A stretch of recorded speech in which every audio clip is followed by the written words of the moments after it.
Okay, WAPs, today we're going to be covering the topic of the Protestant Reformation. You guys should have some sort of note taker, hopefully, which you pulled off the online classroom. And we're going to be working to cover these two targets. We've already talked a little bit about how Christianity was spreading through diffusion, especially into Latin America and North America. And today we want to talk about how Christianity becomes a lot more diverse because of something called the Reformation. You've already read a little bit about it, but I'm going to give you a little bit more detail or hopefully clarify some issues today. So, the Protestant Reformation traditionally has a beginning date of 1517. So, we're looking at a time period that's squarely within the within the Renaissance period that we've already talked about.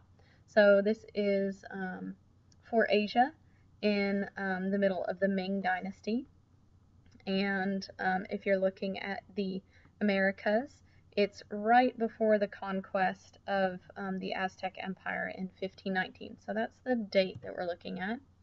I have a nice holiday cartoon for you to enjoy in honor of the season.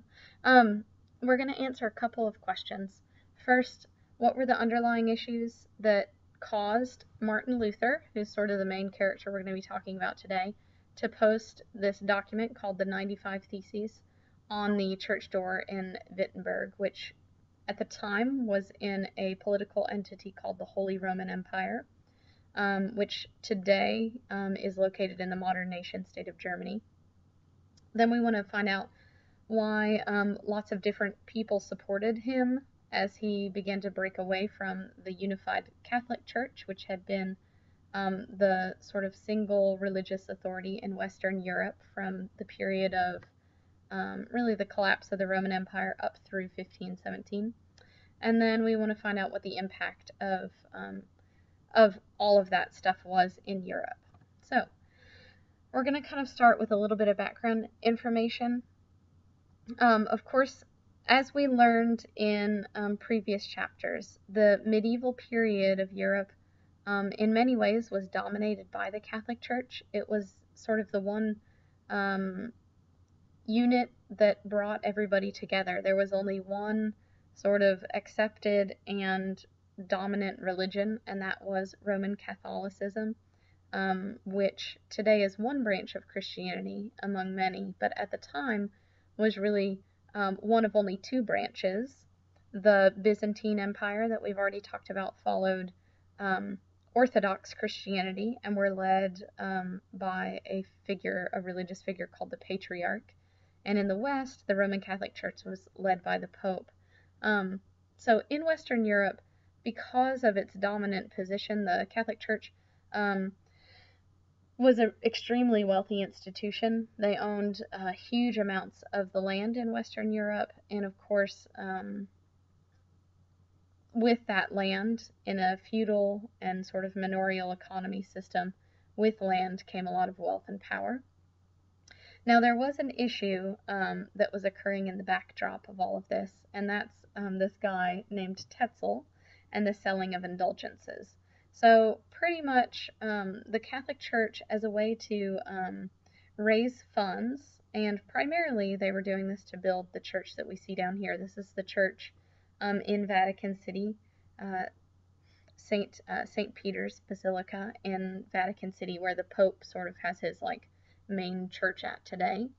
And that building didn't exist in the early 1500s. However, it was the Renaissance, and there was a revival of artistic styles, sort of Roman-looking things in Europe. You can see the front of the church is basically modeled on the facade of a Greek temple. It's got the columns and the triangular pediment right there. You see this really cool arcade of columns going around it, and of course it's crowned by the dome. So this building didn't exist at the time, but the Pope was very interested in Renaissance art, and they wanted to redo this church. So he's trying to raise money. In order to do that, he sent out a number of different agents for the Catholic Church, and their goal was to sell something called an indulgence. And you can sort of think of this as a get out of purgatory free card. And I'm very much simplifying the theology behind indulgences. However, the sort of idea is that after you die, sometimes people aren't good enough to go straight into heaven, but they aren't terrible. So, over a period of really about 1,000 years, the theology of purgatory develops, which is sort of like a holding place for the souls who are not horrible but not awesome. So, the idea is that you kind of have to work your way into full fledged heaven. And one of the ways to sort of help your soul along in that process was to do good works, or to make sure that any sins that you committed on earth, you'd sort of worked off the penance for that while you were here on earth and before you died. In other cases, the theology of purgatory and indulgences went so far that you could actually purchase an indulgence through the church, which was to basically donate money to the church. So it's like donating money to a good cause. And you could donate a sum of money to the church. It could sort of go in your like heavenly bank account, and it could be credited toward your soul's movement toward full-fledged heaven later on when you died. You could also buy indulgences for other people. And Tetzel is a seller of indulgences, and he was a kind of master salesman. He had like a catchy jingle, and he really laid a guilt trip on people. And he was therefore a very effective salesman. He would, for example, if he knew that your grandmother had passed away, he would, ask you why you weren't willing to put forth some money to purchase an indulgence for your grandmother's soul so that it could get into heaven more quickly. So a lot of people who weren't terribly educated sort of fell into that trap. And Tetzel actually operated in a town in Germany called Wittenberg, and that's where Luther was operating. So we'll sort of get into that story in a little bit. There was also something called the Great Western Schism that had been going on throughout the late 1300s. And it had ended, but there was a lot of sort of backlash from that going on. The Great Western Schism just refers to a time when there was dispute about who the real pope was. And at one point, there were actually 3 popes, all claiming to be the true pope at one time. And this really knocked people's faith in the sort of unified correctness of the Roman Catholic Church. And it became very, very politicized. There was a French pope, there was an Italian pope. It got quite messy. So that had been a knock on the church's unity. The Black Plague, of course, had hit the population really hard, and it made a lot of people question whether or not Europe was doing the right thing religiously. A lot of people saw sort of the retribution of God as a reason for why the plague killed up to a third of the whole population of Europe. And then, of course, there was that last issue. Pope Leo X, who was actually a Medici. I hope you guys remember the banking family from Florence. Pope Leo X is a member of the Medici family. He became pope, and it was his goal to build St. Peter's Basilica. This became a big problem because he needed to raise funds, which is one of the reasons that there was that big push to sell indulgences. There was also a lot of unrest at this time in general among the peasant population, and mostly, I see there's a little question for you guys on your notes. Peasants were growing restless a lot because by the early 1500s, the huge amount of death from the plague, the population was kind of rebounding, and wages were actually falling because the supply of workers was quite high. So the peasants' sort of standard of living was falling off as the population grew. So that's your background. Onto that background scene comes a man named Martin Luther. He is German. He lived in the political area called the Holy Roman Empire. That's what existed in what is today modern-day Germany and some other countries before Germany actually became a country, but that, of course, won't happen until 1870. So he's a very unusual guy. He is a monk, which means he doesn't have a wife, but he was also a professor at a university, and he was very fixated on the idea that he could never quite be good enough for God, and that's going to be a huge issue for him. He'll think a lot about it, and he'll try to, I guess, keep working hard until he can gain favor in God's eyes. So that's going to be a big problem for him. He'll always feel sort of unequal to that challenge. When he is he's reading in the book of Romans, and he comes across a phrase, and it says that people should live by faith alone.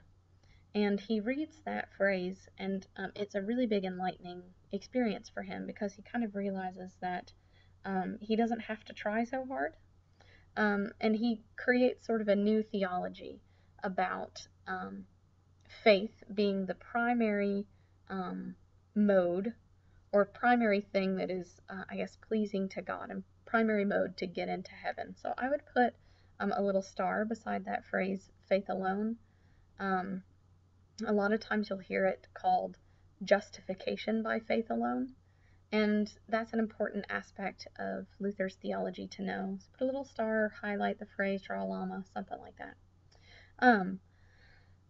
There's a lot of theological sort of breakdown as Luther starts to move more and more away from traditional Catholic teaching, which focused on both faith and works. He starts to poke holes in other Catholic theologies as well. For example, this is getting a little bit into detail, but there's a theological concept called transubstantiation. And the idea is that the bread and the wine of communion are transformed into Christ's body and blood at the moment of when the priest raises up the cup and raises up the bread. And eventually, as these two groups, Catholics and Protestants, started to diverge from each other, Protestants started kind of making fun of that idea of transubstantiation. They believed that communion was just a symbol, and they called it hocus pocus, and it comes from the Latin phrase hoc est corpus meum, which is what the priest says in Latin when he raises the bread up. It just means, this is my body. So you get a lot of divergence between these two groups, and it starts out small, with Luther just objecting to indulgences. If you'll recall, Tetzel is selling indulgences there in his town, and he doesn't think that it's a good idea. He doesn't really believe in purgatory, and he doesn't think that the payment of money can garner anyone's soul a quicker entrance into heaven. He believes, again, just in faith, or to be justified or saved by faith alone. So he starts sort of forming these ideas in his head, and he starts studying the Bible in its original languages, and he begins thinking that it's the Bible which is the real authority, rather than tradition, or rather than church authority. So, in 1517, on Halloween, he actually writes down 95 different issues that he has, 95 different problems that he has with the selling of indulgences. And he goes to the castle church door in Wittenberg, Germany, where he's from, and he nails them onto the church door. And he's written them all in Latin. And if you guys will recall, he is a professor. And they're written in Latin because he actually wants to have an academic debate with other theologians on the topic. So he doesn't want to just have a conversation with regular old people about it. He just wants to have a conversation with academics. However, this is a really big deal, and people really start talking about the theological issues that he's posted onto the door, and it sparks a religious debate, and somebody nabs the ideas written down in the 95 Theses, and they translate them into German, stick them on a printing press, start churning out copies, and pretty soon Martin Luther's ideas are spreading all over Germany, and a huge debate starts going down just about theological issues, and some people disagreed with Catholic theology and a lot of those ideas. So, that's Gutenberg, by the way. All right, so there are a lot of people who actually support Luther, especially the princes of the Holy Roman Empire. Mostly, they supported Luther because they stood to benefit financially, because at the time taxes in the form of 10% or a tithe were paid to the Catholic Church in Italy, in Rome, and the German princes really preferred to keep the money in their own hands. So a lot of them really got behind Luther's idea of breaking away from the authority of the Pope. So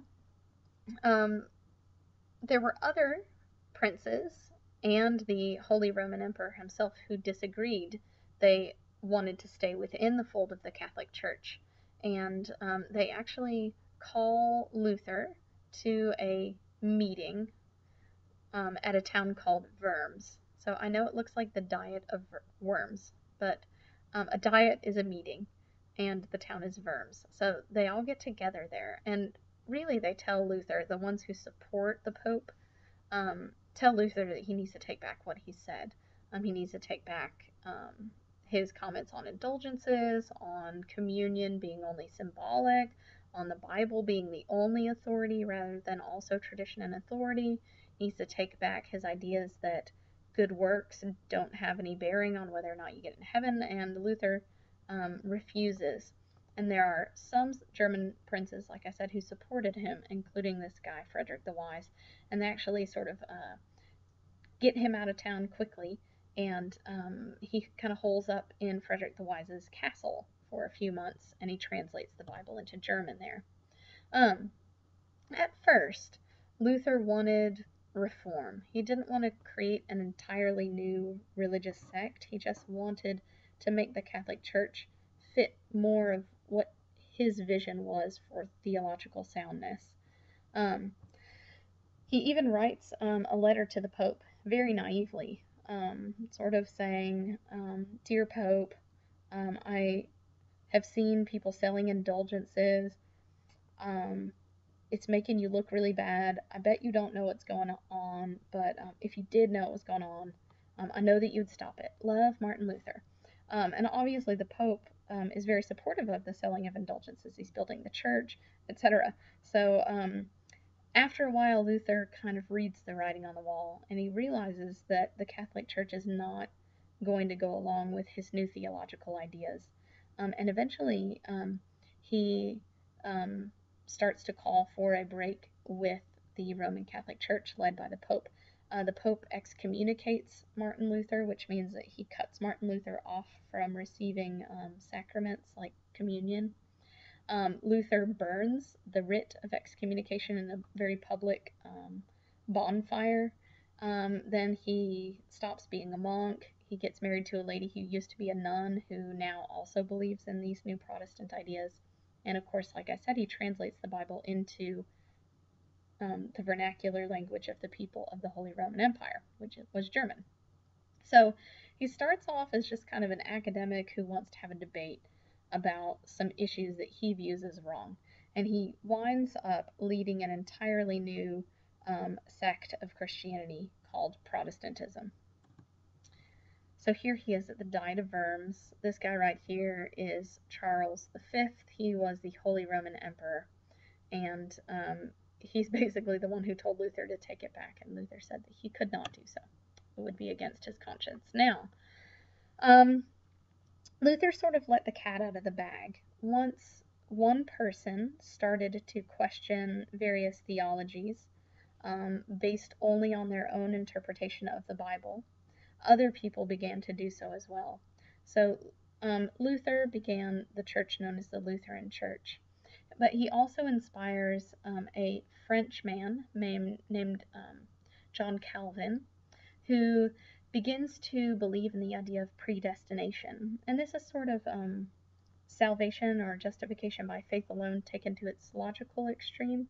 The idea is that if you're saved by faith alone and God's grace is what gives you faith, then really your ability to have an effect on your own final destination of heaven or hell is really not in your own hands. The idea is that, um, if God is all knowing, then He kind of knows what choices you're going to make, and He knows whether or not you'll have faith. So you're sort of predestined toward one fate or the other.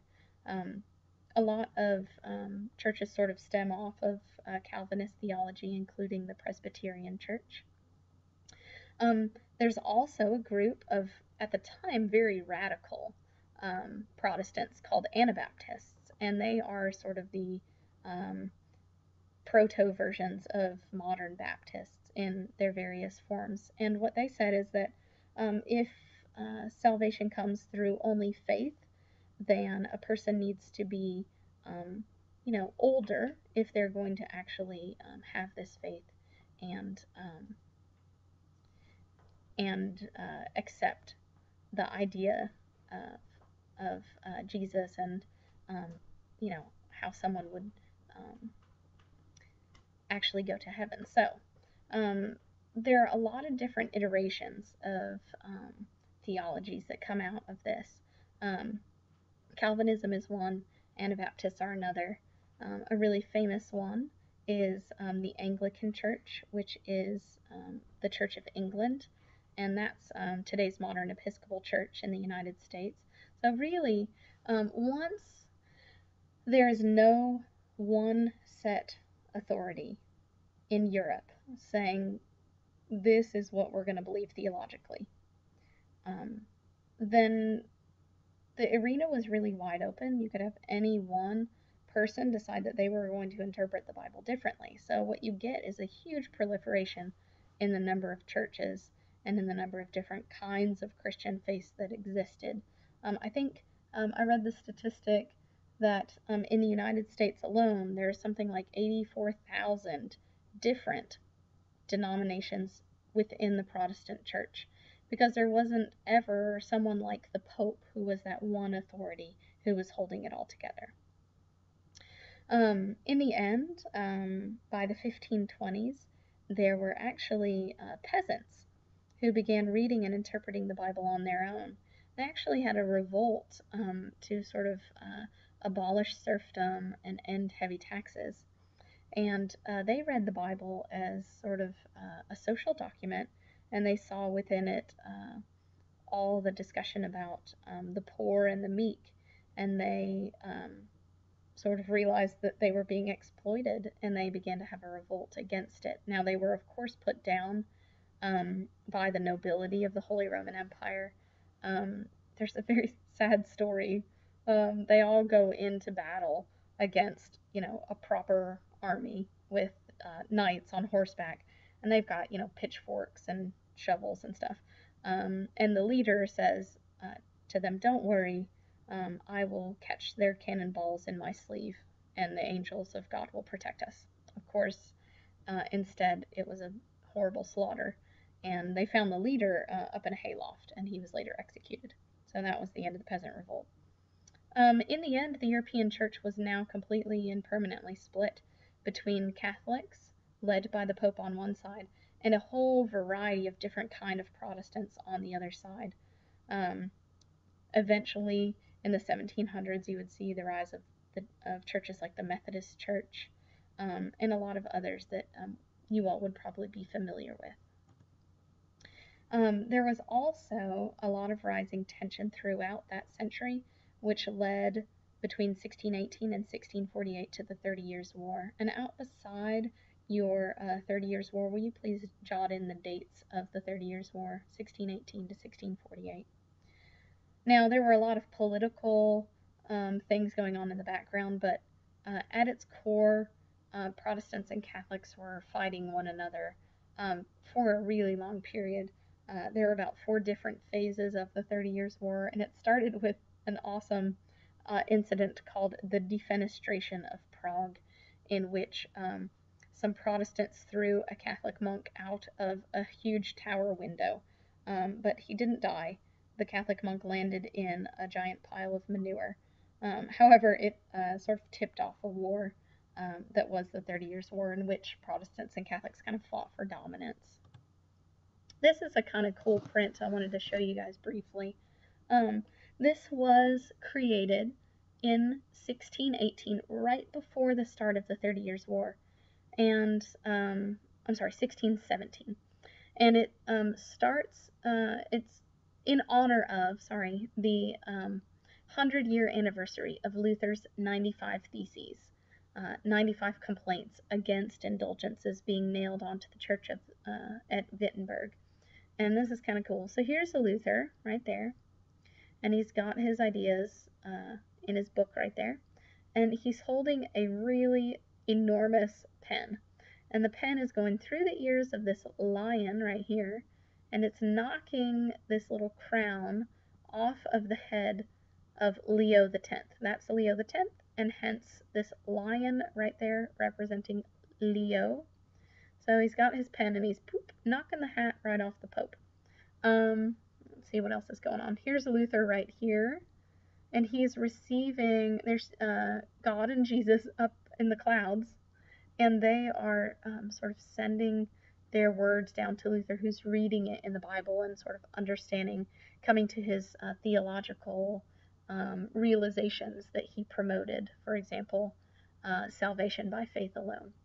So that's kind of a cool piece of, it's almost like a giant cartoon, but it's just in celebration of the 100th anniversary, and it's to sort of stir up among Protestants in Germany good feelings about the 100-year anniversary of Luther, and the fact that they were no longer part of the Catholic Church, but were part of the new Protestant Church. So, underlying issues which led Luther to post his 95 Theses on the door of the church in Wittenberg.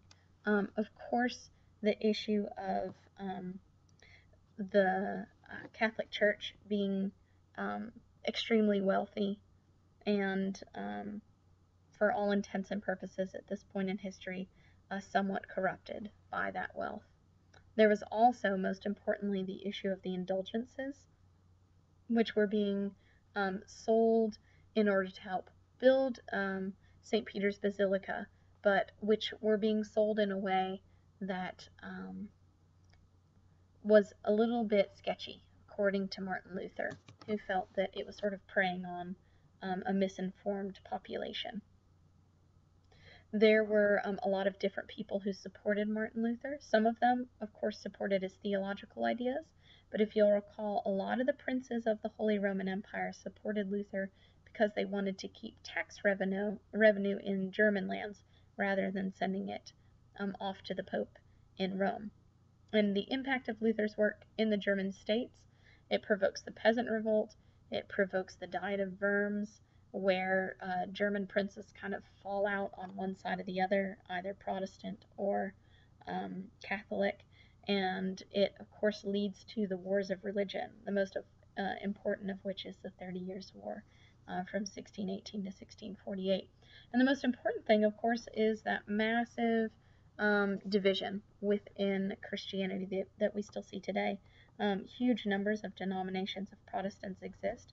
There is still one unified Catholic Church, but on the Protestant side, there's almost infinite variety because of that idea of, first, justification by faith, and then also that ability for anybody to read and interpret the Bible for themselves. And those are really important concepts to kind of pull out of this.